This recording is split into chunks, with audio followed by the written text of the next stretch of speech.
Good afternoon বন্ধুরা। তো চলে আসলাম দুপুরের রান্না নিয়ে।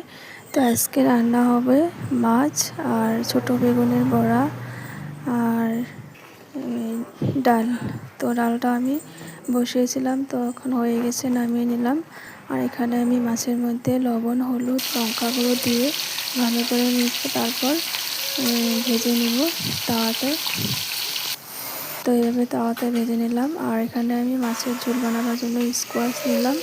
তো স্কোয়াশটা কেটে নিলাম। আর এখানে আমি ফোড়নে শুকনো লঙ্কা, তেজপাতা, পেঁয়াজ কুচি আর একটু জিরে দিয়ে কিছুক্ষণ নাড়াচাড়া করে তারপর স্কোয়াশগুলো দিয়ে দিলাম।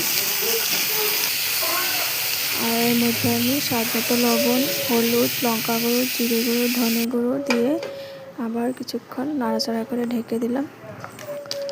আর এদিকে আমি বেগুনের বড়া বানাবার জন্য বেসন আর অল্প চালের গুঁড়ো নিয়ে নিলাম, সাথে লবণ, হলুদ, জিরে গুঁড়ো, লঙ্কা গুঁড়ো দিয়ে আর অল্প জল দিয়ে ভালো করে মিশিয়ে নিলাম।